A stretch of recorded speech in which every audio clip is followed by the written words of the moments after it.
So we're going to do example 2.2 from Riley.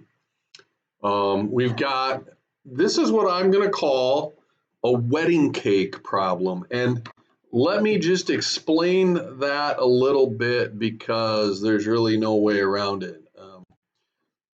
And in fact, I'm even going to get a piece of scratch paper to show you. But a classic problem in engineering is one where I've got this, and then that, and then that. It's a wedding cake. This is cheesecake,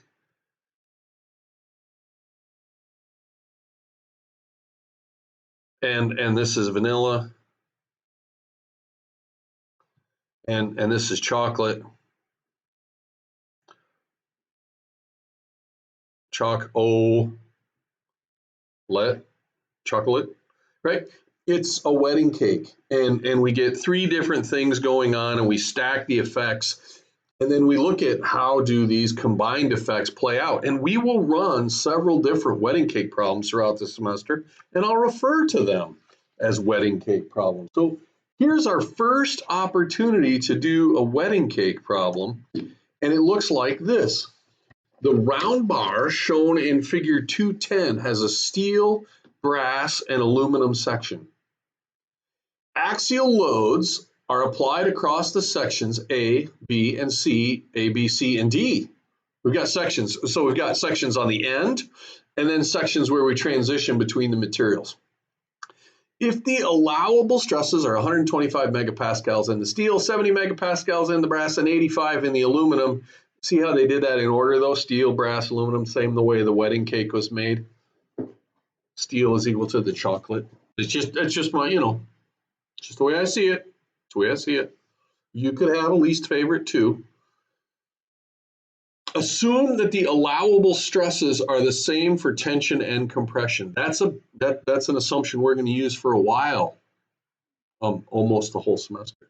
So let's go through that. What are, I took it off the side. You'll see in some of the example or some of the homework problems that I've got the list of what do we need to do.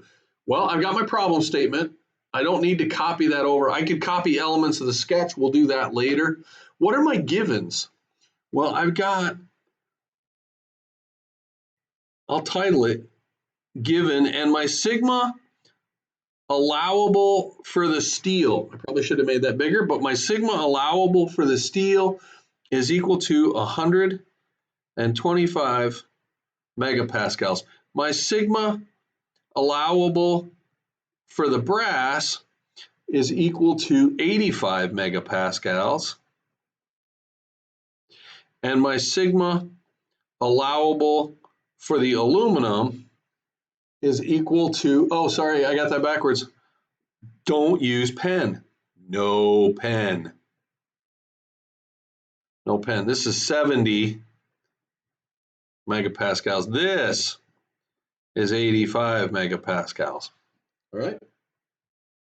Could have erased it. I'm using pen because I can't get ink to show up very well as a high contrast. It's not working well. All right.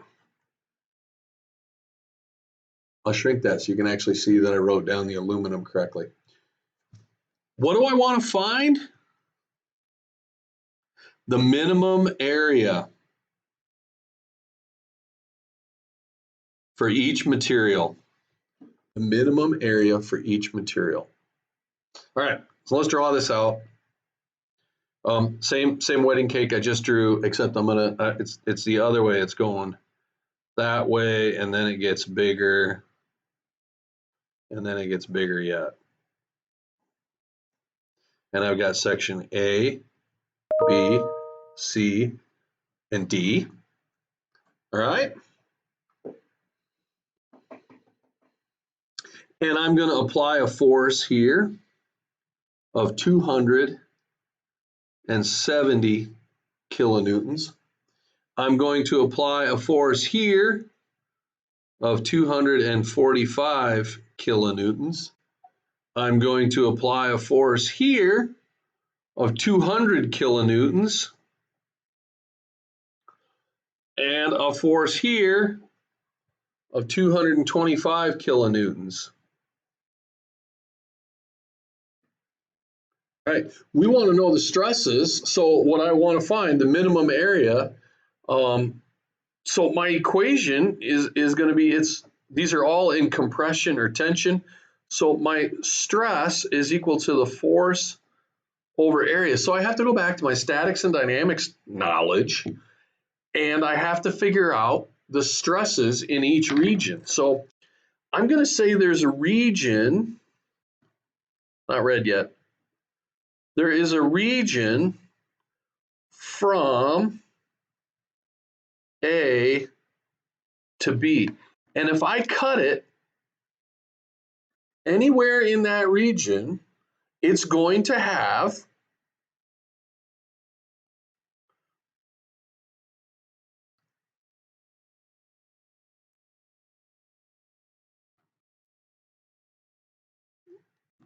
that as my free body diagram. I'm going to have that as my free body diagram. And so with that as my free body diagram, oh my goodness, I didn't get rid of that for you. So here, I drew the cake. I put that cut in. There's my equation. For the region from A to B, that's where I draw my cut. And that's going to be my free body diagram for that. So at any plane from A to B, I'm going to have my stress is equal to 270 kilonewtons divided by the area. Now I know that my allowable stress for the steel is equal to 125 megapascals. So now all I have to do is rearrange and solve that. This goes to our learning objective. Number one, we've got to be able to work with this equation, 2,2, to solve for various problems. So take that. Actually, I got to slide this down. Take that. My area is equal to 270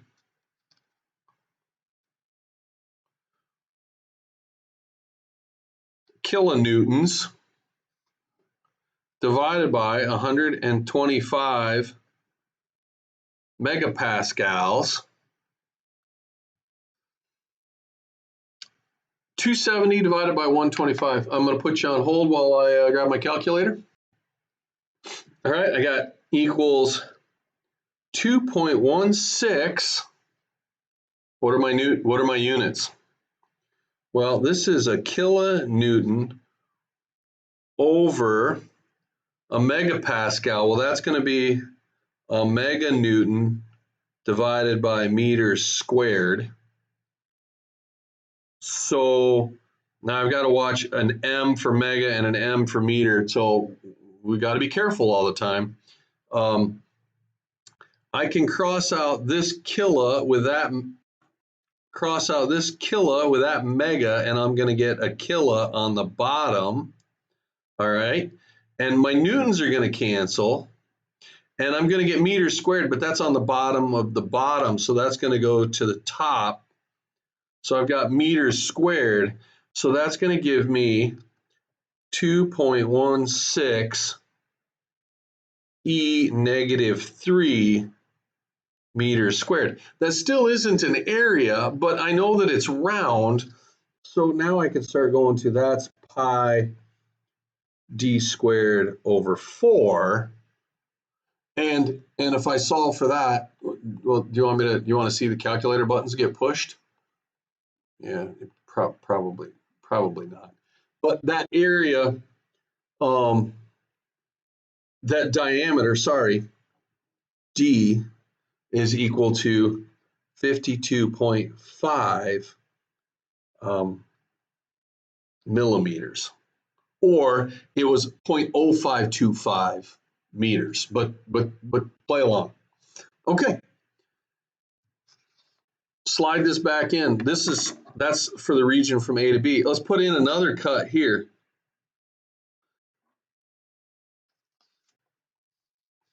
Can we get both of these? Oh yeah, we can get that. We can get that all on. So from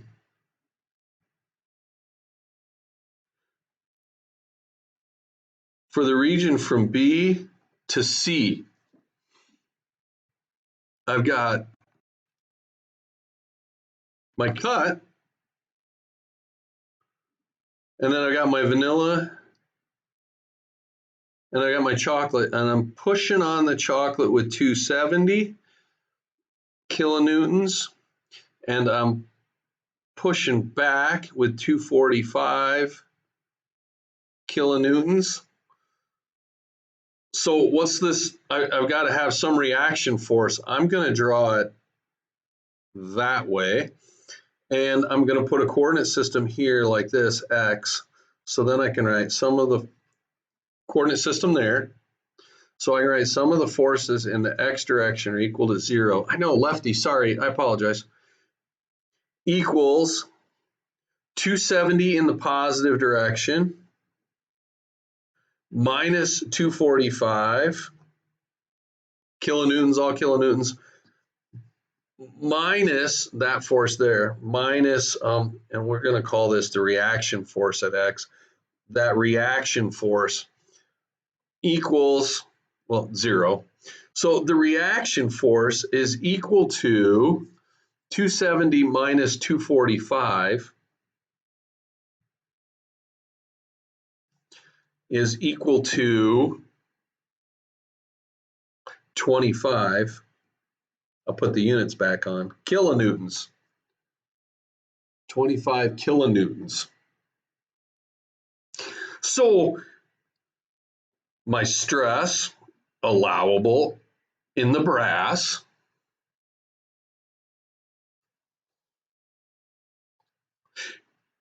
is equal to 70, not the 85. No. The 70 is equal to the force that we get over the area is equal to, and we just run the calculations, the force, 25 kilonewtons, divided by some area. Oh, well, that's what I'm solving for. Area is equal to 25 kilonewtons divided by 70 megapascals. Doesn't that look like what we did before? Really? We're just going to do it again. I know the units are going to work out. I know the units are going to work out. We don't have to do that twice. All right. So that area that I'm going to come up with is equal to 357 e to the negative 6 meters squared. And then my diameter is going to be equal to 21.3 millimeters. So the first thing that's kind of jumping out at me is my wedding cake's all messed up because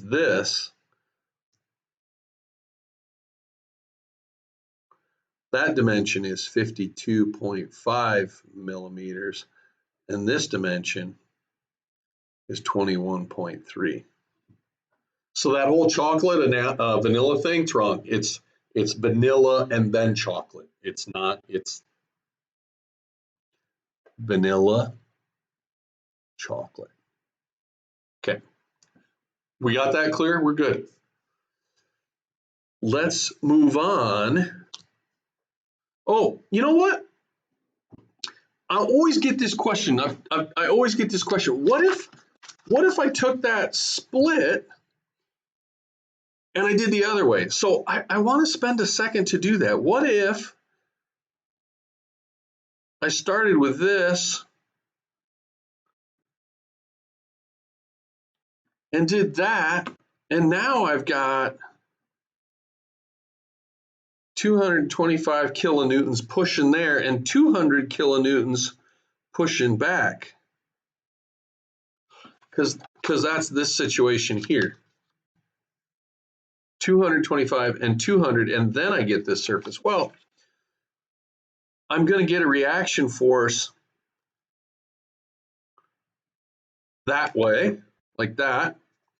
And so now some of the forces in the x direction, I put my same x coordinate on here at the cut. Wherever I put that cut, wherever in that region from B to C that I put the cut. Sorry, I slid that off the bottom. Some of the forces in the x are equal to the reaction force, and then it's plus 200 kilonewtons at the first cut, minus 225 at that cut. And so it still equals, well, it equals 0. And now I can rearrange, and it's going to be R is equal to, I'm going to move that over so that becomes positive, that becomes negative, 25 kilonewtons. Okay? Let's move on. Move on. Last section from C to D. One of the reasons why we split that last time was because now I'm going to split, sorry, get this out, I'm going to split it here. I'm not going to add all those numbers together. I'm just going to look at it from this side. So it's going to be like this. And the only force that I've got acting on it is this 225 kilonewton. That's it. So I can do some of the forces, but I know where this is going to wind up. The only thing acting back is this reaction force. And so that reaction force is equal to 225 kilonewtons. You know what? Let's not do that. We'll just keep moving forward. Just keep moving forward. Now, same thing. Stress equals force over area. The maximum allowable in the aluminum, I got to go back to page 1. That's 85 megapascals. So I got 85 megapascals is equal to the force, 225 kilonewtons divided by the area. And really, you don't want to watch me punch in calculator. So the area is equal to 2.65 E negative 3 meters squared, or the diameter is equal to 58.1 millimeters. There, how do we do? I mean, we match up with what we see in the book. Is that good? Is that bad? Does this make sense? Yeah, I hope this makes sense. We're just punching in some quick numbers. One thing I want to talk about, though, that I think we could have done a better job is looking at our sign convention. Now, when I went through this, I drew that reaction force so that it was pushing back on that, and that would have put that into compression. So I know you can look at this and say, look, that's pushing in, and then I have to have a reaction force pushing back. This whole section is in compression. But because I drew that arrow that way so that it was pushing on it, then actually, as a natural result of that, when I got a number here,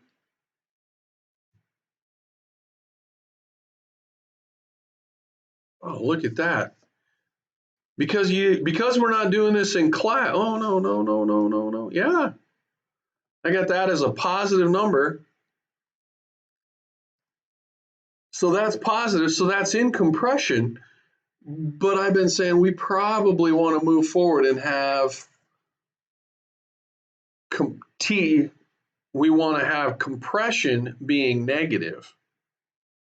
So maybe I should have drawn my arrows the other way. And then if we had done that, then we track these results and they might make more sense later on. So I want us to be careful.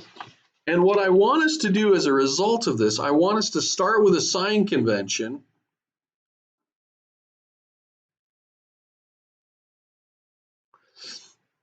that plus is tension. And the reason I want that plus maps across to a T or a T. Those look the same. Negative is in compression.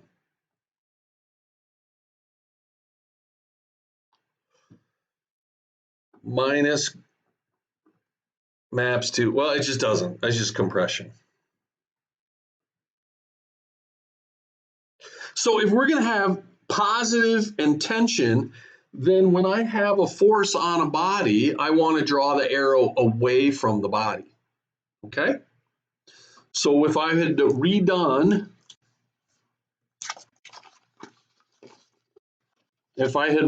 this, the way I'm advocating that we do that now is to say, boom, boom, boom.